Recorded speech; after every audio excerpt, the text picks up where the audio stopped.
ஹாய்ங்க எல்லாருக்கும் வணக்கம். Welcome to little tales of Aara சேனலுங்க. என்னோடய சேனலுக்கு சப்ஸ்கிரைப் பண்ண அத்தனை பேருக்கும் ரொம்ப பெரிய தேங்க்ஸுங்க. நான் இன்றைக்கி என்னோடய சேனலில் என்னோடய ரெகுலர் டே ரொட்டீன் ஒரு வீக் டேயில் எப்படி இருக்கும் அப்படிங்கிறதாங்க ஷேர் பண்ண போகிறேன். என்னோடய பையன் அருஷ்க்கு காலையில் 7:15க்குலாம் ஸ்கூலில் இருக்கணுங்க. அதனால் என்னோடய ஹஸ்பண்ட் கொண்டு போய் அவனை ட்ராப் பண்ணிவிட்டு வந்துட்டார். நான் அதுக்கப்புறமா பிரேக்ஃபாஸ்ட் எல்லாமே ப்ரிப்பேர் பண்ணிவிட்டுங்க. என் பொண்ணு எப்போ எந்திரிப்பா அப்படின்னு வெயிட் பண்ணிகிட்டு இருந்தேன். அதித்தி ஒரு 8:15க்குலாம் எந்திரிச்சு வந்துட்டாளுங்க. அவளுக்கு ப்ரஷ் பண்ணி விட்டுட்டு நான் இப்போவே குளிக்கிறேன் அப்படின்னு சொன்னாங்க. சரின்னு சொல்லி அவளுக்கு குளிச்சு விட்டு ட்ரெஸ் எல்லாம் மாற்றிட்டு வந்தாச்சுங்க. வந்து அவளுக்கு பால் ஆற்றி கொடுக்கலாம் அப்படின்னு சொல்லிட்டு மைக்ரோவேவில் வந்துட்டு பாலை சூடு பண்ணுறதுக்கு வச்சுருக்கேங்க. அதுக்குள்ளே இவங்க தண்ணி பாட்டிலெல்லாம் மேலே போட்டு ஏறி மேலே இருக்க திங்ஸ்லாம் எடுக்க ஆரம்பிச்சிட்டாங்க. அவட்ட அதெல்லாம் திருப்பி வாங்கி வச்சிட்டுங்க. பால் ஆற்றுனதை அவளுக்கு கொடுத்துட்டு அதுக்கப்புறமா வந்து நான் இங்கே ஸ்டவ்வெல்லாம் க்ளீன் பண்ண ஆரம்பிச்சிட்டேன். இந்த காயிலுக்கு கீழே வந்து பார்த்திங்கன்னா ஒரு ஸ்டெயின்லெஸ் ஸ்டீல் பிளேட் மாதிரி இருக்குங்க. அதில் தான் வந்துட்டு இப்போ இந்த ஃபாயில் பேப்பர் எல்லாமே போட்டிருப்போம். அதை வந்துட்டு நான் வீக்லி ஒன்ஸ் இல்லைனா வந்துட்டு ட்வைஸ் வந்து க்ளீன் பண்ணிப்பேங்க. அது எப்படி வந்துட்டு ரொம்ப அழுக்காகுதா இல்லை டேமேஜ் ஆகுதாங்க அதை பொறுத்து நான் சேஞ்ச் பண்ணிப்பேன்.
ரிமூவ் பண்ணிவிட்டு ஆல் பர்பஸ் க்ளீனர் வைப்ஸ் வச்சுங்க ஃபுல்லாக மேலே கீழே எல்லாமே க்ளீன் பண்ணி எடுத்துக்கிட்டேன். அதுக்கப்புறம் நானும் போய் பிரேக்ஃபாஸ்ட்லாம் சாப்பிட்டுட்டேங்க. ஊரில் அப்பா அம்மா கிட்டலாம் பேசிட்டு குளிச்சுட்டு வரலான்னு போயிட்டேங்க. திரும்ப வந்துட்டு புதுசாக ஃபாயில் பேப்பர்லாம் போட்டுட்டுங்க அதெல்லாம் அசம்பிள் பண்ணிவிட்டு ஹீட் திரும்ப வருதா ஈவனாக வருதா அப்படின்னு சொல்லிவிட்டு ஒரு தடவை செக்கும் பண்ணிட்டேங்க. அதுக்கப்புறமா லஞ்சுக்கு தலப்பாக்கட்டி ஸ்டைலில் மட்டன் பிரியாணி செய்யலான்னு ஸ்டார்ட் பண்ணிட்டேங்க. இது செய்கிறதுக்கு ஃபஸ்ட்டு பிரியாணி மசாலா பொடி ரெடி பண்ணணுங்க. அதுக்கு 2 ஸ்பூன் மல்லி, 1 ஸ்பூன் சீரகம், 1 ஸ்பூன் சோம்பு, 1/2 ஸ்பூன் பெப்பர், ஒரு ஜவ்வாத்ரி, ஒரு ஸ்டார் அனசிங்க, கொஞ்சமாக கல்பாசி, ஒரு ஏலக்காய், ஒரு பட்டை, 6 கிராம்புங்க, 2 பிரியாணி இலை. இதை ஃபைன் பவுடராக அரைச்சி எடுத்துக்கோங்க. நெக்ஸ்ட்டு மட்டனை வேக வச்சு எடுத்துக்கலாங்க. இதுக்கு வந்து குக்கரில் மட்டன் ஆட் பண்ணிவிட்டு தேவையான அளவுக்கு தண்ணி ஊற்றிக்கோங்க. 1 ஸ்பூன் சில்லி பவுடர், தேவையான அளவுக்கு சால்ட் ஆட் பண்ணிவிட்டுங்க லிட்டு க்ளோஸ் பண்ணி ஒரு 5லேருந்து 6 விசில் விட்டு நிறுத்திக்கோங்க. அடுத்தது ஒரு மசாலா பேஸ்ட் ரெடி பண்ணுங்க. அதுக்கு மிக்ஸி ஜாரில் ஒரு 20 சின்ன வெங்காயம், 3 பச்சை மிளகா, அதுக்கப்புறமா கொஞ்சம் கொத்தமல்லி தழை, கொஞ்சமாக புதினா தலைங்க, ஒரு ஸ்பூன் அளவுக்கு இஞ்சி பூண்டு பேஸ்ட்டுங்க. இதெல்லாம் ஆட் பண்ணி நல்லா ஃபைன் பேஸ்ட்டாக அரைச்சி எடுத்துக்கணுங்க. நான் இன்றைக்கி பிரியாணி பண்ணுறதுக்கு ஒரு திக் பேஸ் இருக்க மாதிரி ஒரு பாத்திரம் எடுத்துட்டேங்க. அதில் 2 ஸ்பூன் அளவுக்கு நெய் ஆட் பண்ணிட்டேங்க. நான் இன்றைக்கி பிரியாணி செய்கிறதுக்கு ஒரு 100 ml ஆஃப் ஆயில் யூஸ் பண்ணிக்கிறேங்க. அதுக்கப்புறமா நம்ம அரைச்சி வச்ச பேஸ்ட் இருக்குங்க இல்லையா, அதை வந்து ஃபஸ்ட்டு ஆட் பண்ணிக்கணுங்க. ஆட் பண்ணிவிட்டு நல்லா பச்சை வாசனை போகிற அளவுக்கு நல்லா வதக்கி எடுத்துக்கணுங்க.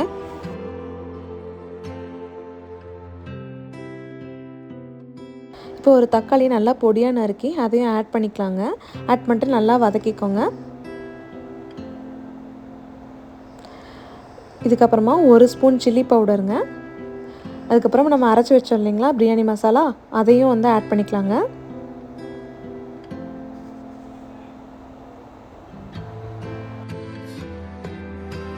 இப்போ 1 ஸ்பூன் அளவுக்கு தயிர் ஆட் பண்ணிக்கலாங்க. ஆட் பண்ணிட்டு நல்லா மிக்ஸ் பண்ணி விட்டுக்கலாம்.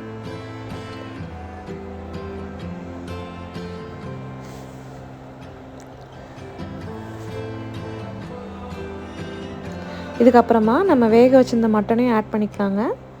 இதிலேருந்து தண்ணியை வந்து நான் தனியாக எடுத்து வச்சிட்டேங்க. அதை கீழே ஊற்றல. அது வந்து 1 கப் அளவுக்கு தண்ணி வந்துச்சு. நான் அதையும் இது கூட ஆட் பண்ணிக்கிறேங்க. ஆட் பண்ணிவிட்டு தேவையான அளவுக்கு உப்பு ஆட் பண்ணிக்கலாங்க. நான் இன்றைக்கி சீரக சம்பா அரிசி 1/2 கிலோ எடுத்திருக்கேங்க. அதாவது 2 கப் எடுத்திருக்கேன். ஸோ 2 கப்புக்கு 4 கப் தண்ணி ஊற்றணுங்க. நான் இன்றைக்கி 3 கப் அளவுக்கு தண்ணி ஆட் பண்ணிவிட்டு 1 கப் அளவுக்கு தேங்காய் பால் ஆட் பண்ணிக்கிறேங்க.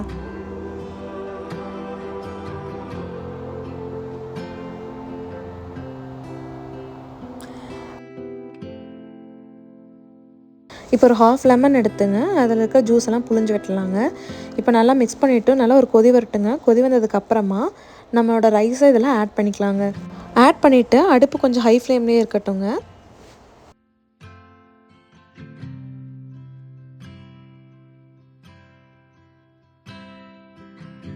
நான் இப்போ பிரியாணிக்கு தம் போடுறதுக்காகங்க என்னோடய அவனை 380 ஃபாரன்ஹீட்டில் ப்ரீ ஹீட் பண்ணிக்கிறேங்க ஒரு 10 மினிட்ஸ்க்கு.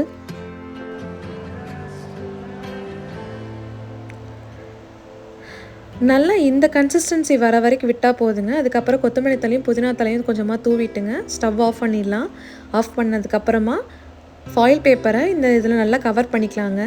கவர் பண்ணிவிட்டு என்னோடய அவனில் இதை திருப்பி வைக்க போகிறோங்க. இப்போ மறுபடியெல்லாம் எந்த டெம்பரேச்சர் செட் பண்ண தேவையில்லைங்க. நம்ம ப்ரீ ஹீட் பண்ணோம் இல்லையா, அந்த டெம்பரேச்சர்லேயே ஒரு 10 to 15 மினிட்ஸ் அவன்லேயே இருந்தால் போதுங்க.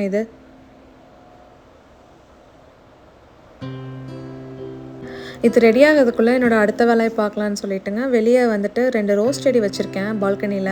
ஸோ அதுக்கெலாம் வாட்டர் விடலாம் அப்படின்னு சொல்லிட்டு போனாங்க. என்னோடது வந்து ஓப்பன் பால்கனி, அதனால் வந்துட்டு பார்த்திங்கன்னா ரொம்ப மரம் இருக்கனால நிறையா குப்பை விழுக ஆரம்பிச்சிருச்சு. ஸோ அதெல்லாம் ஃபஸ்ட்டு க்ளீன் பண்ணிடலான்னு க்ளீன் பண்ணிகிட்டு இருந்தேங்க.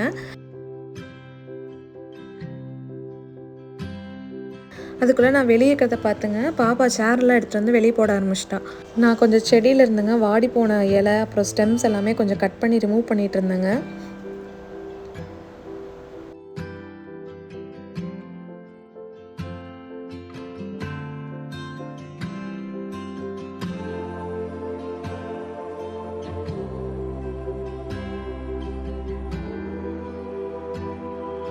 நான் எங்கடா வந்தவளை காணுமேன்னு போய் பார்க்க போனாங்க. அவள் வந்துட்டு டேபிளையும் எடுத்துகிட்டு வந்து போட்டு உட்காந்துட்டாளுங்க. சரி உட்காரட்டுன்னு நானும் போயிட்டு தண்ணியெல்லாம் எடுத்துகிட்டு வந்து ஊற்றிட்டு இருந்தேங்க. தண்ணி ஊற்றி முடிச்சதுக்கப்புறமா ஸ்ப்ரே பாட்டில் வச்சுருக்கேங்க. அதை வச்சு நான் அந்த மாதிரி லீவ்ஸ்க்கு அந்த பட்ஸ்க்கெல்லாம் வந்து ஸ்ப்ரே பண்ணி விடுவேங்க. நாங்கள் 2 பேரும் இன்றைக்கி ரொம்ப நேரமாக வெளியே இருக்கிறனால எங்கள் பெட்னால் உள்ளே இருக்கவே முடியல. வெளியே வந்து பயங்கர அட்டகாசம் பண்ணிடுச்சுங்க இன்றைக்கி. அப்புறம் கொஞ்சம் நேரம் ஜாக்கையும் வெளியே விளையாட விட்டாச்சுங்க.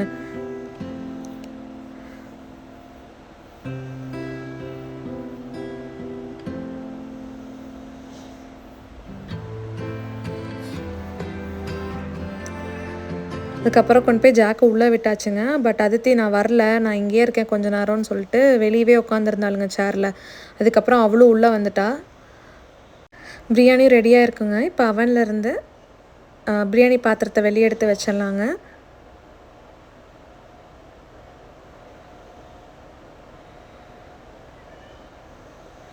ஃபாயில் பேப்பர் ரிமூவ் பண்ணிக்கலாங்க. பண்ணதுக்கப்புறமா 1 ஸ்பூன் அளவுக்கு நெய் மட்டும் ஆட் பண்ணிவிட்டுங்க நல்லா கலரே விட்டுக்கலாங்க. பாருங்கள் ரொம்ப உதிரியாக நல்லாவே வந்திருக்கு. சுத்தமாகவே அடிப்பிடிக்கவும் இல்லைங்க. நீங்களும் கண்டிப்பாக இதே மாதிரி செஞ்சு பாருங்கள். நான் இன்க்ரீடியன்ஸ் எல்லாமே வந்துட்டு டிஸ்கிரிப்ஷன் பாக்ஸில் ஆட் பண்ணிடுறேங்க. அதுக்கப்புறமா வந்துட்டு வீட்டில் வந்துட்டு வேக்கம் போட வேண்டியது இருந்துச்சுங்க. வேக்கம்லாம் போட்டு முடிச்சுட்டு அதித்திக்கும் சாப்பாடெல்லாம் கொடுத்தேங்க. கொடுத்துட்டு அவளை தூங்க வச்சுட்டேன். அவளும் தூங்கிட்டா. அதுக்கப்புறமா அப்புறம் இவர் கிளம்பி அருஷா ஸ்கூல்லேருந்து பிக்கப் பண்ண போயிட்டாருங்க. பிக்கப் பண்ணிட்டு அவனை கூட்டிகிட்டு வந்துட்டார். அவனும் வீட்டுக்கு வந்துட்டாங்க. வந்துட்டு ஸ்கூல் என்ன நடந்துச்சு எல்லாம் சொல்லிகிட்டு இருந்தான். சொல்லிவிட்டு அவனும் சாப்பிட்டுட்டு பாப்பாவும் தூங்கி எழுந்திரிச்சிட்டாங்க. அதுக்கப்புறம் இவங்க 2 பேர் விளையாண்டுட்டு இருந்தாங்க. அப்புறம் ஒரு 7:45 போல் ரொம்ப மழை பெய்ய ஆரம்பிச்சிச்சுங்க. நாங்களும் எல்லோரும் போய் சாப்பிட்டுட்டு தூங்க போயிட்டோங்க. இதோட இந்த விலாக் முடிஞ்சுதுங்க. கண்டிப்பாக இந்த வீடியோ உங்களுக்கு எல்லாருக்கும் பிடிக்கும்னு நான் நம்புகிறேன். பிடிச்சிருந்தா இந்த வீடியோக்கு லைக் பண்ணிவிட்டு என்னோடய சேனலுக்கும் சப்ஸ்கிரைப் பண்ணிவிடுங்க.